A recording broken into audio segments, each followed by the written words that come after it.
آج کل فہرست آتی ہے world number 1، world number 2، world number 3. ارے کیا کرنا اس مال کو جو غرق کر دے انسان کو. مال ملے تو اللہ عثمان غنی کے مال کا صدقہ عطا فرما. قارون کے پاس کیا تھا؟ کتنا مال تھا آپ کو پتا ہے؟ یعنی خزانہ کتنا تھا؟ خزانہ نہیں، خزانے کی چابیاں جو قارون کی تھی نا وہ اونٹوں پر لادی جاتی تھی، صرف چابیاں. تو سوچو خزانہ کتنا ہوگا. اسی مال کی آفت کیسی اس پر غالب ہوئی کہ حضرت موسیٰ علیہ السلام کی گستاخی کی، اللہ پاک کے احکام کی نافرمانی کی. قارون کا پرابلم پتہ ہے کیا تھا؟ اس کو اتنا مال تھا کہ حضرت موسیٰ نے اس کو زکوٰۃ کا جب حکم دیا نا تو اس زمانے پتہ ہے زکوٰۃ کتنی تھی؟ 1000 پر 1 روپیہ. آج کتنی؟ 100 پر 2.5 روپے نا، اگر وہ پورا سال گزر جائے. پھر اس زمانے میں 1000 پر 1 روپیہ تھی، بہت تھوڑی زکوٰۃ تھی.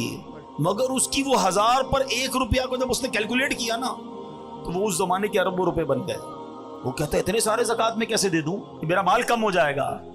اللہ اکبر. اللہ سے ایک اور دعا کیا کرو، میں تو کرتا ہوں، سمجھ آئے تو آمین کہہ دینا کہ اللہ وہ مال مت دینا جس کی زکوٰۃ بھاری پڑ جائے، مال وہ دینا جس کی زکوٰۃ دل سے دینے کا شوق پیدا ہو جائے.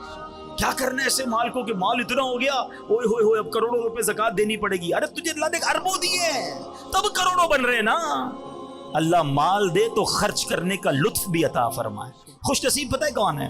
ہاں یہ بات شاید بہت سے کو سمجھ نہیں آئے گی. 2-4 ہزار زکوٰۃ بنے، 1-2 لاکھ زکوٰۃ بنے، وہ نکل جاتی ہے. جب زکوٰۃ کروڑوں میں بن جائے نا پھر یہاں بوجھ شروع ہو جاتا ہے. اللہ اس بوجھ سے بچائے.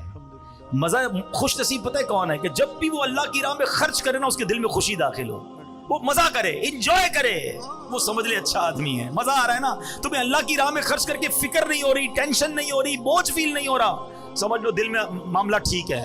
لیکن جیسے ہی میں کسی غریب کی مدد کرتا ہوں، مسجد میں دیتا ہوں، اللہ کی راہ میں خرچ کرتا ہوں اور ادھر تکلیف شروع ہو جاتی ہے نا، سمجھ لو دیر از سم تھنگ رانگ، گڑبڑ ہے.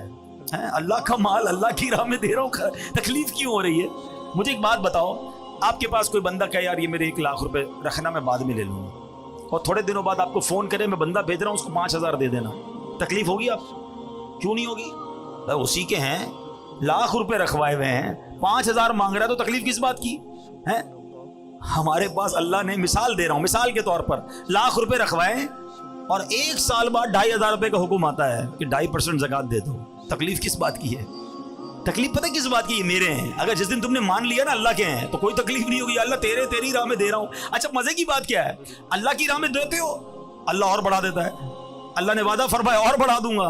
اچھا پھر فطرہ اس کو دینے کو پرابلم ہو رہی ہوتی ہے لوگوں کو، قربانی اس میں پرابلم ہو رہی ہے. اللہ کا ہی مال ہے بھائی اور اللہ ملٹی پلائی بھی کر رہا ہے. میں گارنٹی دیتا ہوں، مجھ سے نہ پوچھیں کسی سے بھی پوچھ لیں، جو حلال کماتا ہے اور پوری زکوٰۃ دیتا ہے ہر سال اللہ اس کی زکوٰۃ میں اضافہ فرما دیتا ہے.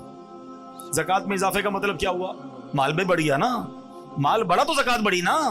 اس کا مطلب یہ طے ہے کہ اللہ کی راہ میں خرچ کرنے سے مال کم نہیں ہوتا. یہ بس دل کا فطور ہے کہ دیتے وقت پتہ نہیں کیوں پرابلم ہوتی ہے. جس کو تکلیف ہوتی ہے نا وہ اپنے دل کا علاج کر لے کہ یار یہ میرے دل میں اتنی خباثت ہے کہ میرے رب نے مجھے مال دیا اور اسی کی راہ میں خرچ کرنے پہ مجھے پرابلم کیوں ہوتی ہے. خوش ہوا کرو.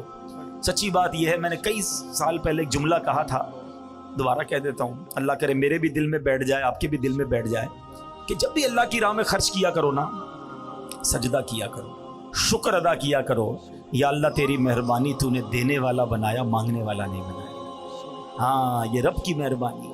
اور جس دن تم دینے والے، خوشی والے بن گئے نا، اللہ یہ ہاتھ دینے والا ہی رکھے گا، کبھی مانگنے والا نہیں بنائے گا، کیونکہ تمہیں دینے میں خوشی ہو رہی ہے.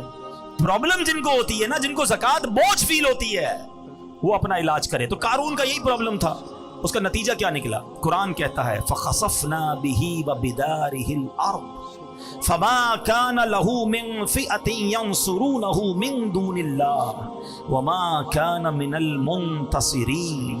قرآن کہتا ہے تو ہم نے اسے اور اس کے گھر کو زمین میں دھسا دیا تو اس کے پاس کوئی جماعت نہ تھی جو اللہ کے مقابلے میں اس کی مدد کرتی، اور نہ وہ خود اپنی مدد کر سکا. اب ذرا غور کیجئے. اچھا اس کے اندر ایک اور پرابلم پتہ ہے کیا تھی؟ قرآن ہی بتاتا ہے قال انما اوتیتہ علی علم عندی. قارون کہتا تھا کہ یہ تو مجھے ایک علم کی بنا پر ملا ہے جو میرے پاس ہے. وہی والی بات, میں نے کمایا ہے, میں نے محنت کی ہے, میں نے جناب بڑا کمپیوٹر کا کورس کیا جب جا کے پیسے بنے, میں نے فلاں یونیورسٹی کی ڈگری لی ہے نا تب جا کے 2 لاکھ روپے کی نوکری ملی ہے. ارے میں نے کتنے سال کاریگر کے ساتھ بیٹھ کر کام سیکھا ہے تب جا کے میرا یہ کارخانہ بنا ہے. یہی ہم کہتے ہیں نا, یہ والا علم تھا, یہ والی سوچ تھی. قارون نے بھی یہی کہا, میرے پاس ایک علم ہے, اس علم کی وجہ سے مجھے یہ خزانہ ملا. اللہ اکبر, یہی بری سوچ تھی, یہی اس کی باطل سوچ تھی کہ قارون غضب الہی کا شکار ہوا اور برے خاتمے میں مبتلا ہو گیا. کچھ نہیں ہے میرے پاس, جو دیا ہے رب نے دیا ہے, فقط اللہ کی مہربانی سے تمہیں ترقی مل رہی ہے. ہمیشہ میرے پیارے اسلامی بھائیوں یہ ذہن رکھیے گا. ارے سبحان اللہ, علامہ ابو الحسن شاذلی فرماتے ہیں کسی شے کے متعلق ملکیت کا دعویٰ کرنے اور دل میں اس کی ملکیت کا خیال لانے سے بچو, کیونکہ جو بندہ ملکیت کا دعویٰ کرتا ہے وہ کامل مومن نہیں ہوتا. اللہ پاک تو خود فرماتا ہے ان اللہ اشتری من المؤمنین انفسهم واموالهم, بے شک اللہ نے مسلمانوں سے ان کے مال اور جان خرید لیے. ہم تو بک چکے ہیں بھائی, جنت کا سودا ہوا ہے نا, اللہ کے حبیب نے سودا کروایا ہے. ہم نے اپنے مال اور اپنا جان اللہ کی بارگاہ میں بیچ دیا ہے. جب ہمارا ہے ہی کچھ نہیں تو پھر دعویٰ کیسا؟ اللہ کرے کہ ہمارا یہ ذہن بن جائے. اچھا ایک اور خوبصورت بات, ابھی جو میں مثال دے رہا تھا کہ کوئی بندہ لاکھ روپے ہمارے پاس رکھوائے اور 5,000 روپے مانگے تو ہمیں کیا کہے گا؟ آپ کی مہربانی, آپ نے 5,000 دے دیے. نہیں کہے گا نا, اسی کے پیسے تھے, اس نے مانگے. مگر اللہ کی شان دیکھو, مال دیا رب نے, احسان کیا رب نے, اور اب جب ہم اللہ کی راہ میں خرچ کرتے ہیں تو اللہ قرآن میں کیا فرماتا ہے؟ سبحان اللہ, میرے رب کی شان کریمی دیکھو. اللہ قرآن میں فرماتا ہے من ذا الذی یقرض اللہ قرضا حسنا, ہے کوئی جو اللہ کو قرض حسن دے؟ ارے ذرا سوچے, یا اللہ تیرا مال ہے, ہماری کیا اوقات کہ تجھے قرض دیں؟ اللہ فرماتا ہے کوئی جو اللہ کو قرض حسن دے؟ فَيُضَاعِفَهُ لَهُ أَضْعَافًا كَثِيرًا, تو اللہ اس کے لیے بہت گنا بڑھا دے. وَاللَّهُ يَقْبِضُ وَيَبْسُطُ, اور اللہ تنگی اور کشائش یعنی کھول دیتا ہے. وَإِلَيْهِ تُرْجَعُونَ, اور تمہیں اسی کی طرف پھر جانا ہے. اللہ اکبر. تفسیر صراط الجنان میں اس آیت کے تحت ہے کہ راہ خدا میں اخلاص کے ساتھ خرچ کرنے کو قرض سے تعبیر فرمایا. یہ اللہ کا کمال درجے کا لطف و کرم ہے, کیونکہ بندہ بنایا ہوا اسی کا, مال اس کا عطا فرمایا ہوا, حقیقی مالک وہ, جبکہ بندہ اس کی عطا سے مجازی ملک رکھتا ہے. مگر قرض سے تعبیر کیوں کی گئی؟ علماء نے بڑی بحث کی. اللہ یہ فرما دیتا ہے کوئی جو اللہ کی راہ میں خرچ کرے, یہ کیوں فرمایا ہے کوئی جو اللہ کو قرض دے؟ اس کی پتہ وجہ کیا ہے؟ علماء کہتے ہیں جب بندہ کسی کو تحفہ دیتا ہے نا, گفٹ کرتا ہے, تو واپسی کی امید نہیں ہوتی ہے. دے دیا نا. اور کسی کو قرضہ دیتا ہے تو کیا ہوتا ہے؟ واپس ملے گا. کب دو گے بھائی؟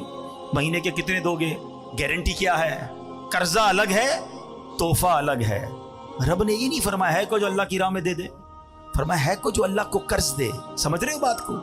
اس کا مطلب یہ ہوا, یہ وعدہ کیا جا رہا ہے تم میری راہ میں خرچ کرو, میں تمہیں بڑھا کے واپس لوٹاؤں. ملنا ہی ملنا ہے, واپس آنا ہے.